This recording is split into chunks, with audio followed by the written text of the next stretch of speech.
আমার ইউটিউবে চ্যানেলে সবাইকে স্বাগত জানাই।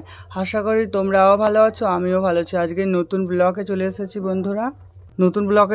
বন্ধুরা। চৈত্র মাসের সংক্রান্তির আগে লীল ষষ্ঠী পূজা। লীল বলতে মহাদেব, আর ষষ্ঠী মানে দুর্গা মাতার পূজা। বন্ধুরা দেখুন, এখানে আমাদের দেবদেবীকে বিভিন্ন রকম সাজিয়ে গুছিয়ে নিয়েছে। বন্ধুরা এখানে প্রদীপ জ্বলছে। এই আমার ভোলানাথ শিবলিঙ্গ, এই মহাদেব আর মা মঙ্গলচণ্ডী যোগমা দুর্গা বসে আছে। এইখানে দেখুন বন্ধুরা, শিবলিঙ্গের আমি স্নান করিয়ে স্থাপন করবো বলে রেখেছি বন্ধুরা। এই আমার শিবলিঙ্গ।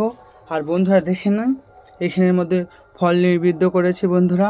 শসা, আম, কলা, ছোলা, লেবু আর আপেল আর ডালিম আর হলো তরমুজ করেছি।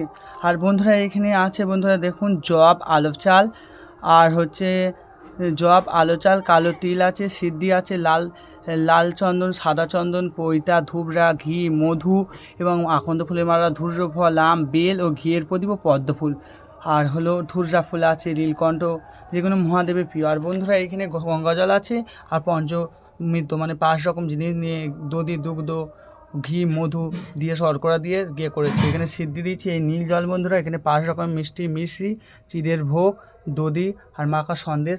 বন্ধুরা এইখানে আমার আরতির সাজ, সব কিছু চামর, ময়ূর পাখা, তারপর রুদ্রাক্ষর মালা, আয়না, দর্পণ এবং ব্রতকথার বই, গীতা এবং শিবের ব্রতকথা, আজকে একাদশীর ব্রতকথার বন্ধুরা। আর এখানে ফুল নৈবেদ্য আছে বন্ধুরা, দেখে নন বন্ধুরা। এইখানে আমার আরতির সব কিছু। আশা করি তোমরা ভালো আছো। এইখানে আমি রাখছি।